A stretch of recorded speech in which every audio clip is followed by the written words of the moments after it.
Lantunan doa dan zikir mewarnai jelang persiapan debat Capres. Masing-masing pendukung menginginkan Capres yang diusungnya lolos menjadi pemenang Pilpres 2024. Sementara calon presiden yang akan melakukan debat besok terus berkampanye, melakukan pemaparan program, ide, dan gagasan untuk kemajuan bangsa.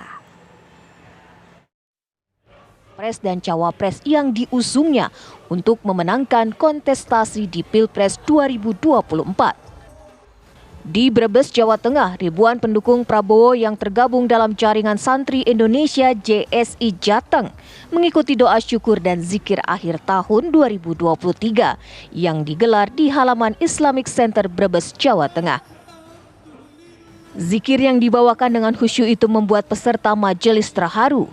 Tidak hanya itu, zikir dan doa yang diiringi dengan kesenian wayang membuat warga semakin antusias. Ditambah lagi, sosok yang dimainkan sang dalang adalah sosok Presiden Jokowi dan Prabowo Subianto.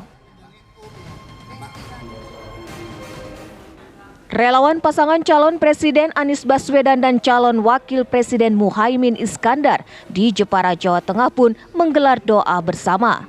Untuk memenangkan pasangan yang diusungnya, mereka yakin pasangan nomor urut 1 itu mampu masuk ke putaran kedua. Puluhan orang yang tergabung dalam kelompok sukarelawan bernama Komunitas Sopir Truk KST menggelar pengajian dan doa bersama warga kota Kediri, Jawa Timur. Kegiatan yang digelar di Kelurahan Tamanan, Kecamatan Mojoroto berlangsung hikmat dan khusyuk. Relawan mengundang warga berdoa untuk kedamaian negeri dan kemenangan Ganjar Mahfud MD. Sementara itu, calon Presiden Ganjar Pranowo dan calon Presiden Anies Baswedan menjalani kegiatan rutin berkampanye menemui masyarakat hingga mendatangi undangan dialog dengan pengusaha. Di hari yang sama, kedua calon presiden ini menghadiri diskusi dengan Asosiasi Pengusaha Indonesia (APindo). Ganjar Pranowo melakukan gebrakan soal pemberantasan korupsi, pungli, dan proses prosedur pengurusan izin dan surat untuk pelaku usaha. Kalau KKN disikat, pungli, ya enggak? Disikat, mafia hukum disikat, lapangan kerja akan terbuka, investasi tidak takut.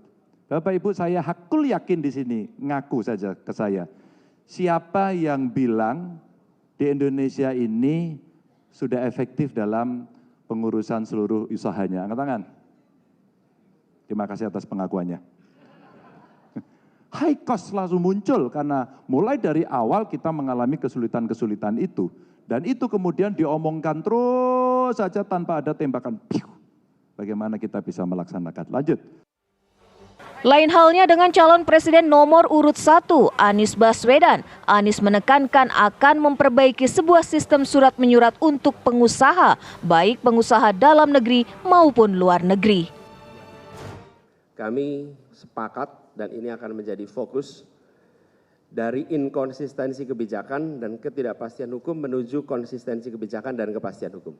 Decision making yang tadi saya sampaikan. Dan ini keluhan yang disampaikan bukan hanya pengusaha domestik, tapi internasional juga. Begitu bicara tentang Indonesia, lalu mereka mengatakan sering sekali surat yang diterima itu tidak bermakna di luar kantor menerima surat itu. Terima surat izin, itu tidak berarti langsung bisa jalan. Akan ketemu segala macam urusan. Sedangkan untuk Capres nomor urut 2, Prabowo Subianto kali ini tidak berkesempatan hadir dikarenakan masih menjalankan rutinitas di kantornya karena kampanye yang dilakukan hanya di waktu libur saja. Tim TV One mengabarkan.